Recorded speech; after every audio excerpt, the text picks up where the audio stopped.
I'd like to talk about the way we learn. It's really important because our entire learning system is based on a couple of these models.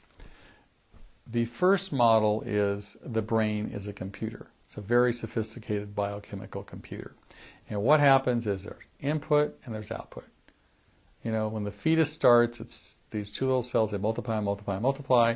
And then you might see the first learning experience is when, the baby kicks against the mother's womb and gets pushed back.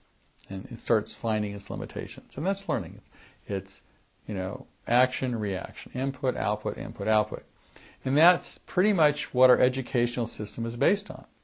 When you think about it, when you go into a classroom, it's input. They go blah, blah, blah, and they give you input, and then you have output, you have a test.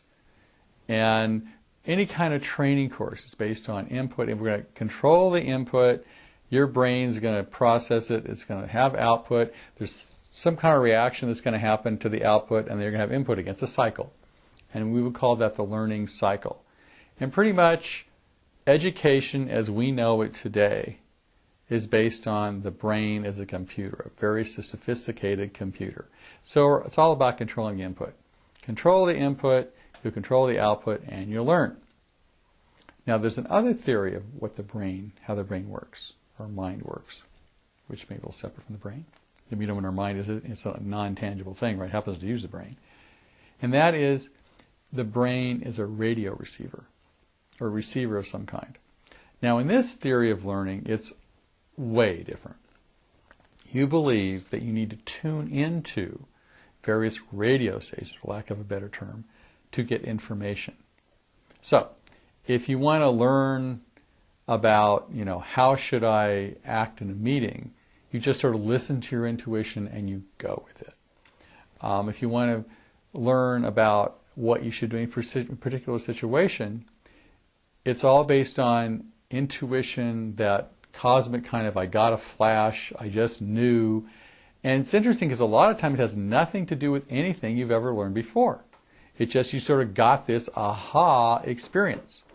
And it's just, you just get it from the cosmos or the God or the universe, something just sort of shows up in your mind, you even know where it comes from, and you act on it. So that's sort of some would call it a little airy-fairy kind of thing, but that's the other theory of the brain.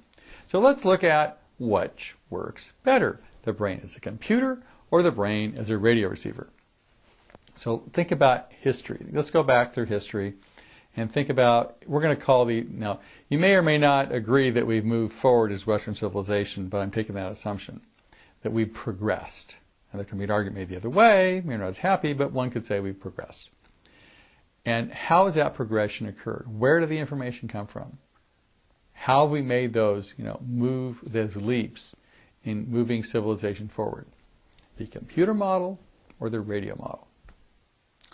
I contend that every major leap of mankind, socially, emotionally, with the arts, was from the radio receiver model, the inspiration model. And I don't care if it was the 10 Commandments where he just sort of got it from God, or Mozart was getting music he heard in the ethers, or all this great, if you look at authors, they got it. That isn't a sign, even if it's interesting, there's a story about Tesla and Edison. And Tesla was a very famous scientist. He came up with a lot of really good stuff. He was way ahead of his time. And what he would do is just get it from the cosmos and write it down. He saw visions of generators and how generators work based on nothing other than he just pull it out of the air. Edison didn't like that. Edison was experiment, experiment, experiment. So you have the experimenter and the sort of inspired guy. They did not get along as engineers at all. And in fact, one of Edison's biggest mistakes was he fired Tesla for that kind of reason, because he just couldn't get it. But I believe the inspiration model is more effective than the model where the brain is a computer. What's interesting is our whole school system, our whole education, is based on the computer model. I mean, I don't know many classes you go to and sit in and just wait for the answer to come. So it's interesting that we are programmed that the radio receiver model is not good and don't trust the information, and that the computer model is good and trust the information. But in business, it's very interesting. People buy on emotion. They may come to logic as far as rationalizing that decision, But I believe, and this is again personal belief, most really good business decisions are made on intuition. They just get that aha experience and go, we should do this. Now, you can use the computer model to test your results, to look back and see if this makes sense. But the initial aha comes from just listening to your intuition. So it's really important that you trust your intuition as one of the most valuable business tools you've got. And I know your programming has been to disregard that, or it's only an idea, but that's the most important asset you've got. You've already been trained really well in the computer model. Your whole life has been going to school, so you don't have to worry about that part. You've got that down. The part you need to worry about and think about is the inspiration model. So remember, if you get a good idea, write it down. Some of my best ideas are 4 in the morning. I get down and write them down next to my bed. Listen to your intuition, because it is connected to the universe or God or whatever the heck that is out there, that is the source of really all credible, awesome increases in quantum leaps and information that will really help your business. Now, there's an exercise you can do to practically use that intuition we were talking about. You can sit down, have a piece of paper, and write down 10 things you're doing to sabotage your business and 10 things you're doing to make it work. And just stream of consciousness, let it flow. Because after working with businesses for literally 30 years, and I think it's 40,000 hours, I pretty much have found out that every business person that I've dealt with at some level knew what they needed to change. They may not like the answer. It may say, well, you need to work harder. It may say you need to quit your job and go to, across New York. They get that intuitive hit. They just don't want to listen to it.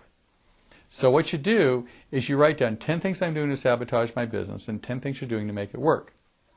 Now, this is why coaches get paid the big money. Stop doing the things to sabotage your business. You know what they are. But sometimes it's not easy. It's sort of like, how do you quit smoking? Don't put cigarettes in your mouth. How do you lose weight? Eat right and exercise. The answer is pretty simple. But implementing it is really, really hard. So when you write 10 things you're doing to sabotage your business and 10 things you're doing to make it work, you'll have a pattern of those things you need to change. You know in your gut what you need to do to change those. And then you just need to get the support to make it happen. And don't take them all on. I had one guy write, he only wrote 9. And the last one was, I never finish anything. So, you know in your heart what you need to do to make your business work. Because you're connected. We're all connected to that universal source that gives us the information we need. And you just don't want to listen. So don't block it. Write it. You don't have to do any of them if you don't want to. But at least they'll be on a piece of paper so you can at least look at them and make a decision to change one. It's no big deal. Now, most of us have literally no control over our mind. Or our ego. The ego is a part of you that says, let's eat cake, and then says, I'm too fat. There's no way to win. And your mind is a part of you have no control over. Like for right now, you can think about anything you want to, absolutely anything you want to, for the next 10 seconds, but don't think about red. Go. Unless you're probably one of those evolved beings on the planet or some kind of, guru, you thought about red. We all do. It's like, don't think about debt. Don't think about your bills. Don't think of you can't go there. You become what you think about all day, and we have no control over our thoughts, which makes things pretty tough.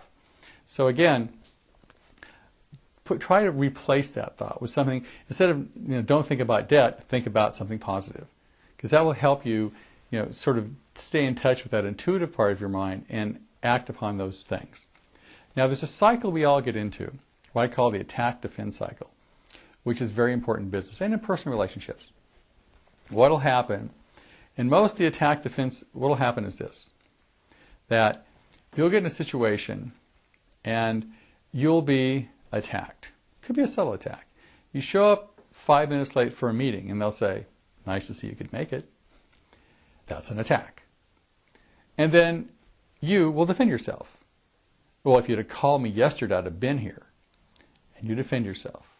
And then they attack you again. Well, if your phone would have worked, I surely would have called you. And then it goes attacked. And unfortunately, that escalates. I believe the cause of most human conflict, from the smallest little argument to major wars, are caused by an escalation of the attack-defend cycle. We all get into it.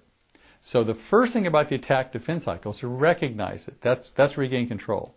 So let's say you come into a room and you're late for a meeting. Don't keep being late.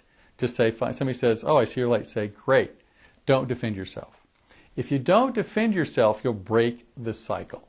The minute you defend yourself, it looks pretty much like an attack to the other person, and they defend themselves, and it cycles and cycles. Happens all the time with employees. You try to help your employee, and so you attack them and go, well, you should really learn how to spell better. You don't type fast enough. You're not at work on time. And what do? They defend themselves. I mean, beatings will continue until morale improves is never a good management plan. It just doesn't work. So, instead of attacking your employees, you can catch them doing something right. It's a very good idea. So, to eliminate the attack-defend cycle, it's pretty simple. First, you recognize it, and then you don't defend yourself. And a good non-defense statement is, if someone says to you, I think you look very angry and I don't like the way you part your hair, you can say, I understand how you feel that way. I've felt that way before, and continue. But it diffuses, you don't defend yourself. It diffuses the attack-defend cycle, and you can get on with actually communicating as opposed to defending each other and move the communication process forward and get something done. So, recognizes when it happens, and then don't defend yourself or don't attack the other person. You'll find it'll make a huge difference in your life.